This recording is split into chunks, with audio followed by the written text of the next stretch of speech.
আমদানি রপ্তানির আড়ালে অর্থ পাচার ঠেকাতে তদারকি ব্যবস্থা জোরদারের উদ্যোগ নিয়েছে বাংলাদেশ ব্যাংক। এই জন্য একটি কেন্দ্রীয় ডিপোজিটারি ব্যবস্থা গড়ে তোলা হচ্ছে, যেখানে যুক্ত থাকবে সব বাণিজ্যিক ব্যাংক। মঙ্গলবার institute of bank management BIBM আয়োজিত সেমিনারে এই কথা জানিয়েছেন আর্থিক গোয়েন্দা সংস্থা BFIU এর কর্মকর্তারা।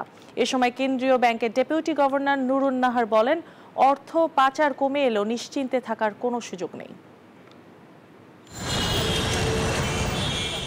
আওয়ামী আমলে যে লুটপাট হয়েছে তার বড় অংশই পাচার হয়েছে বিদেশে, যা দেশের অর্থনীতিকে করেছে পঙ্গু। হিসেব বলছে হাসিনা সরকারের 16 বছরে প্রতি বছর গড়ে পাচার হয়েছে $16 বিলিয়ন, যার প্রায় 80 ভাগই হয়েছে আমদানি রপ্তানি বাণিজ্যের আড়ালে। BIBM এর গবেষণা বলছে অনেক ক্ষেত্রেই নীতিমালা থাকলেও তার প্রয়োগ হয়নি। এক্ষেত্রে ব্যাংকগুলোর তদারকি ব্যবস্থার দুর্বলতার কথাও তুলে ধরে সংস্থাটি। ব্যাংক পর্যায়ে যারা এখানে কমপ্লায়েন্সের মারাত্মক ঘাটতি রয়েছে, এই কমপ্লায়েন্স লেভেলটা আসলে স্ট্যান্ডার্ড নয়।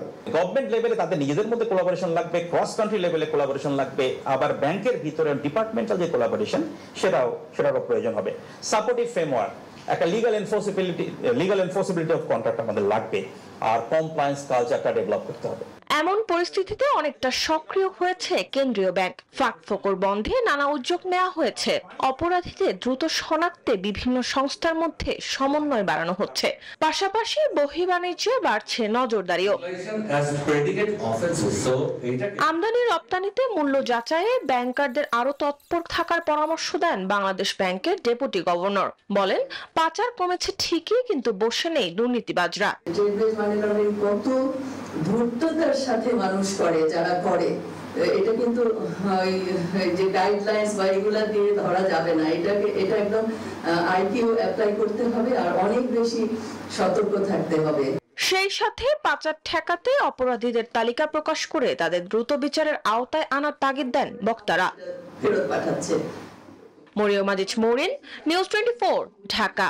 বান্ডেল থাকলে প্রতি সেনমানিতে টাকা বাঁচবে। বিকাশ সেনমানি বান্ডেল কিনে জিতুন প্রতি লেনদেনে।